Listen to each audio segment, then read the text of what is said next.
Okay, so my 19-month-old little boy has just become officially toilet trained for his wee. And so some might think this is really early. I'm sure there are kids out there that are even younger, but I have officially toilet trained my other son, who is now 3.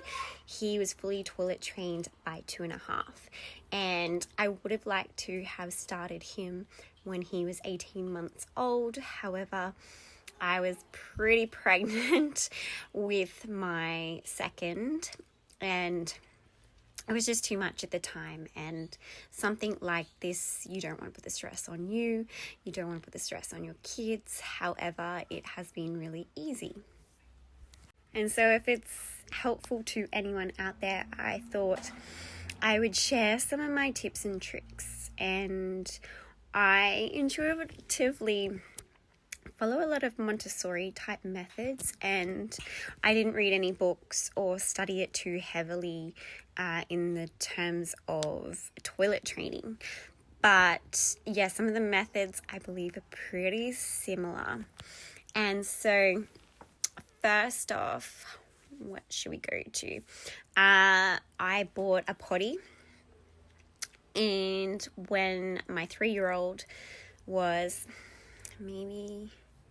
I started researching them when he was close to 6 months old, because my grandma had told me with her children, she had bought them these special potties where they could play with their toys. And so it was during COVID, and I tried to get something like this, and it never arrived.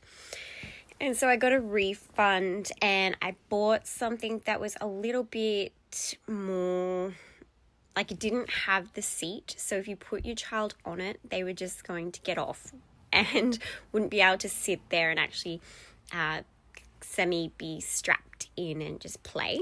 Because my grandma said every time they'd eat or had something to drink, she would put them on. And someone also sent me videos about how to toilet train pretty quickly. And like I said, I always go with my intuition and where my kids are at and where I'm at in terms of, like, is it too much to do all of this? And so with my first son, I also bought this light up toilet. And I was never told by our local post office that it was sitting there. So it sat there for months as well. But it was like this light up toilet. Someone had recommended it online. The kids sit on it and they have it in. You got your brushing your teeth. And they sit on it in their little cubby house we have downstairs for them. But it wasn't like a huge part of our toilet training journey, and it was relatively, not costly, but it wasn't necessary, so I wouldn't recommend getting too much in terms of that. I would recommend, however, I found successful, like I was saying, the toilet wasn't like a strap-in seat, but it had 2 parts to it where you could take the seat off. So you can take it off the seat and you can put it on your toilet seat. The only thing I would say, it has damaged our toilet seat a bit, and there became a time where, like our 3-year-old, when he was, maybe a few months ago, maybe longer, he just stopped even wanting to use it. He'd just go directly on the toilet. So I found it helpful in terms of if you want to start your children understanding toileting really early, is potentially having a potty that's recognizable in their room or in their playroom or somewhere where they can play with it and get to know it and understand what it's for. For me, because I don't see the point in taking the long route. And I just felt it really unnecessary to teach them on the potty and then teach them on the toilet. So I just let him play with it for a while. He never really did his wheeze or anything on the potty.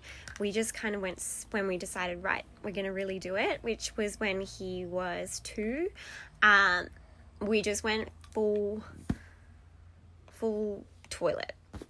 We got the right height stool, which are really cheap, and yeah, probably the most important thing was having little undies, trying different types of undies, so you can have the ones that catch the wee. Most of it, they didn't love those a lot. Even my 19-month-old doesn't love them. He prefers to have his... Sorry, I've noticed that my son has put toothpaste on my shirt. But yeah, I would recommend having lots of little undies. They go through them quite a lot, and anything really close to what your partner does, where they're learning what you're doing as well, if you're a woman, wearing your undies. And there are different methods of, that you can teach your children to wee outside before they do the toileting thing. We started doing that, and then I turned my head for a second, and my first son, he started weeing in the middle of the playground, and there was a father that was like, woohoo!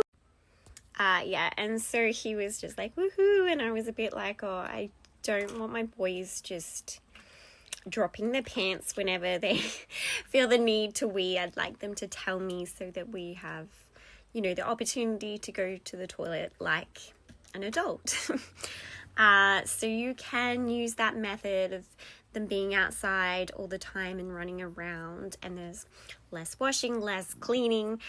But I have heard a few parents talk about, which is pretty funny, is like, your house is really clean because they're learning this method.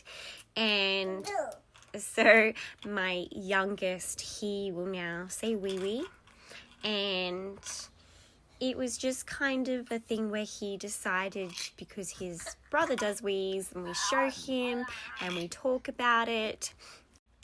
So yeah, with my eldest, he would come with us to the toilet all the time, and I don't like to sugarcoat things. I tell him what the anatomy is. I tell him what's happening. I had to ask my husband actually how to, teach him standing up if he wants to stand up, or to sit down if he wants to sit down, so the boys know the different methods of doing wheeze. And yeah, so my youngest was a lot quicker because he was watching his big brother going to the toilet all the time, and he would like to go in with him, and which is a whole thing in itself, and teaching them that they're allowed to close the door. So now my youngest, he'll like tell me if he needs to do wee, he says wee, and poo. And so because we haven't gotten to the second stage yet of fully toilet training, he tells me that he needs to do a number 2, and then we just put a nappy on him for now. And so probably the most tricky part for people is actually like nighttime wheeze and doing the poos on the toilet. With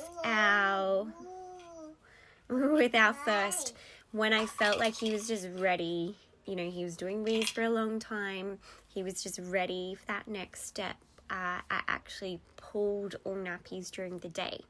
So there have been random accidents on the floor and in undies, and that's just the state of training. Yeah, I just pulled the nappies, and in all honesty, it scared me a little bit because it took him quite a few days to actually be comfortable to go to the toilet. So he didn't go to the toilet for a few days. But in the long run, it wasn't like a medical issue, and nothing was wrong. He eats really well, so it wasn't, nothing was going on with him biologically. It was just more a psychological, okay, well, now I have to do it. And then he did, and he was fine after that. And so when my second son has done enough wees on the toilet and we feel like he's ready for that next step, I will pull nappies during the day. And so in nighttime training, I bought these really good wee mats that you put down for them on the bed, and I was reading over their instructions, and they said if you've pulled daytime nappies, it's time to pull nighttime nappies, and you just use the wee mat because the wee mat trains them to hold their wee. So we also had to do like gentle encouraging not to drink too much water before bed. They're not allowed to take their water bottles into their bed. And so we haven't done this aspect with my second, but my first one, it actually didn't take that long. It might have taken a couple of days to a week where he was weeing the bed, but this mat would capture it, so we didn't have to do too much wash. And so and then our son was fully toilet trained, and we noticed if he didn't have his daytime nap, he was weeing the bed. So I made sure that he did have a daytime nap most of the time. And even now, if he goes a few days without a daytime nap, he is fine in terms of that. There is a hormone that needs to be released in order for them to not wee the bed, and so I'm guessing that because he wasn't getting that daytime nap, it was not helping with that hormone. And so he's really good. The only thing with my first son is if he gets distracted and he won't wee, which isn't such a huge problem with boys, but it's something to be very careful with girls for UTI. But I do use this little trick of like, oh, mummy has to go wee now, and he'll be like, no, I need to wee, and he'll go to wee before me, and he uses lost that thought for a second. I was just gonna say it's really obvious to tell when he needs to wee, because he'll hold himself, he'll dance, he'll just look really uncomfortable. So you can just put them straight on the toilet or work out whatever method works. But number one thing is helping them. Like, we have books about toilet training, and my youngest has really loved looking at those books in the last few months. So I've left them on the shelf, and he does and plays with them, and it's kind of interactive where it's got pop-ups and undie pull downs. And so the main thing is you don't need a lot of stuff. You can buy really cheap undies. That would be my main thing, is having a lot of undies. They can play with them, they can understand them, and then you can get this travel toilet seat, which even has these special, what would you call it? Like, it's a special bag that goes underneath that can catch wee or poo, and you can use it when you're out. I haven't actually used it that much. The only time I've used it is when my eldest was too small to sit on a toilet by himself, and we would take it to someone's house. But we used to take it with us when we'd go on walks with the pram. We just never really used it. And so a lot of these things I had bought with the intention that someone else online had recommended them, just to trial what worked for our kids. But honestly, simpler is better, in my opinion. You just need some basics. You just need some sort of toilet seat for them to understand, and some books. But my main recommendation is the earlier you start, the better. Giving them knowledge, letting them come to the toilet with you, having toilets that they can play with, and when they're ready, having their own little undies or something that catches their wee so that they feel uncomfortable in their nappies. And then you just go at their own pace. But if you have any questions, feel free to leave a comment and I can hopefully answer that for you. And good luck, and I hope this was helpful.